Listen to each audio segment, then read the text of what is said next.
How much of your life do you do because you want to do it? Really be honest and think about it. How much of your life do you do because you want actively to do it? Hey, I'm Rosemary Nonny. I am the money minister. I support action-oriented spiritual people to reach six-figure incomes, doing what they're actually called, born, meant, want to do. I believe we all get to live free, fulfilled, financially abundant, love-drenched lives, but we only get that if one, we claim it, and two, we clear the way. We clear our inside world so that we are connected deeply to source, and we are doing the things that we want to do. So, that brings me back to what I was saying here. How much of your life do you do because you want to do it? And how much of your life do you force yourself to do because you do everything at your own expense? Think about people, you possibly, being in debt. And you stay with a job that you hate in order to pay off this debt because you consider yourself to be a very responsible person and you want to ensure that you pay things back. Yes, I get that. But you're doing it at your own expense, as if there's only one way in which to pay back debt. And so then, and also you're making them more of a priority in your life than you are, okay? Something else, having sex when you don't want to have sex because you think that you owe a duty to your partner.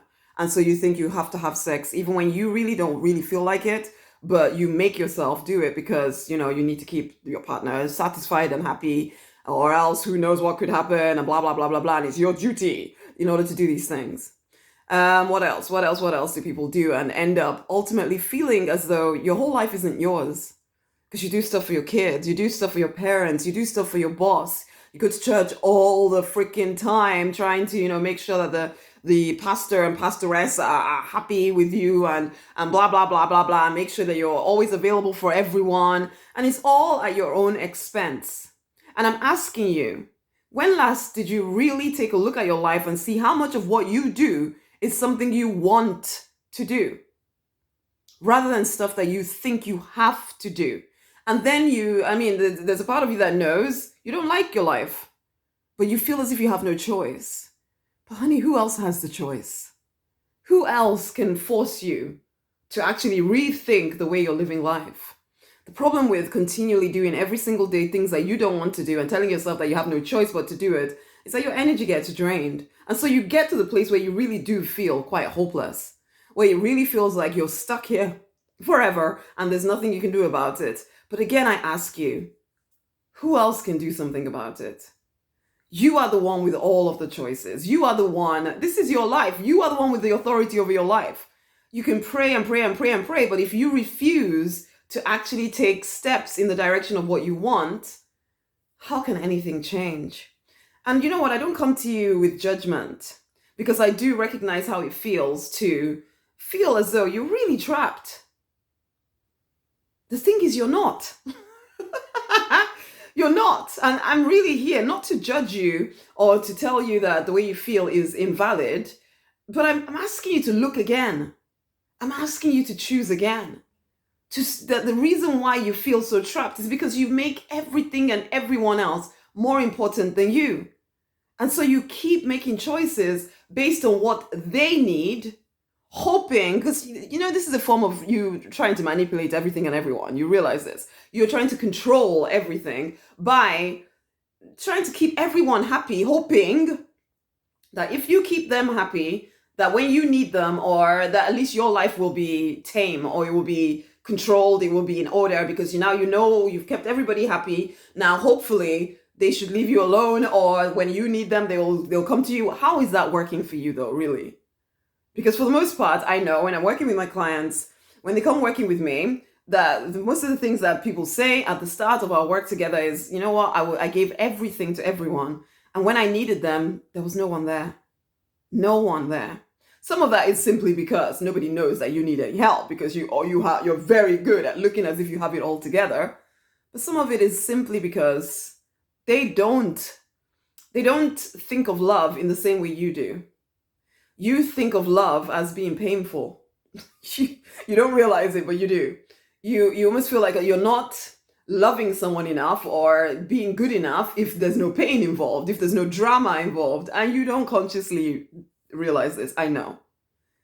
But that is the way you see it. Whereas other people may not, and this is like your children, for instance. You may have brought up your children. Now you come from a line that has taught you that pain is equivalent to love, but you trained your children separate in a different way, so they don't equate pain with love. So they don't feel the need to put themselves down in order to make you happier, but you don't like it. It may not be kids, it may be other people in your life, ultimately they see things differently from you. And so they don't feel the need to do anything for you at their own expense. Whereas you feel the need to do everything for everyone at your own expense. Come on, it's time to wake up. The things that you desire, the life you would like to create is waiting for you. It's like you've been praying for ages, and it's like there's this wall between you and everything you desire. The divine has prepared everything ready for you to finally knock down that freaking wall. Start putting yourself first. Make yourself a priority in your own life, and finally break through to your promised land. Call it that. All the things that you desire are available. Everything you've prayed for, available. But you're not saying yes. You are not saying, I'm ready for it, because you keep looking at everything and everyone around you, trying to make sure that they're all satisfied at your own expense. Again, I ask you, how much of what you do in your life is something that you want to do? Why do you think that your life is supposed to be so full of pain? It's time to heal, love. I help people get six-figure incomes, but unless I can get this stuff through to them, it's like when if I have an initial conversation with them or towards the beginning of our work together, I'm checking. Can I, usually by the time they come to work with me anyway, you're recognizing that the way you're doing life, it's not supporting you. It's not supporting you at all. So you need to change something. And it takes some doing to make that transition. Absolutely it does, because you're so used to equating pain with love. Pain is not love. I know you don't think about it this way, but have you listened to what I'm saying here? If your whole life is full of things that you don't want, you do equate pain with love. You think that's the way to have a good life. Even though you would say something else, your actions prove otherwise. And I'm asking you to think again. I'm asking you to choose again. I'm asking you to look again. Be aware of what you're doing to yourself. Not from a place of judgment, love. I'm not judging you. I'm just trying to bring it to your attention. The choices you are making to live a life you do not love, whilst telling yourself that you have no choice, that is keeping you stuck. You are the only one that has all of the choices. So please wake up. This is your life. You're supposed to love it. You're supposed to enjoy it. You're supposed to do stuff you want to do if you will allow yourself to. Come, get the six-figure book collection, love. Read those books. They will open your eyes to where you are holding yourself back, particularly the freedom book, because you have chained yourself into a life that you do not want, whilst shouting about the fact that you believe in abundance and you believe that this and this and that and the other is possible, but then you are stuck in a life you don't like, telling yourself you have no choice. Come on. Read the book, read the freedom book, read the confidence book, read the faith book, read the Spirit Speaks, Find and Fulfill Your Life's Purpose book. Read them. Implement the simple exercises I put in there. Read the emails you start getting from me. Come deeper into the deliberate millionaire path to peace, purpose, six-figure income. Doing what you want to do, because some of y'all might be earning that, but you're chained to a job or a career or a business you hate. Thinking, again, no choice. You're the only one with choice. Stop doing everything at your own expense. Stop keeping everyone happy at your own expense. It's time to wake up, love. Go and get the book collection. Go get the book collection. Get the book collection.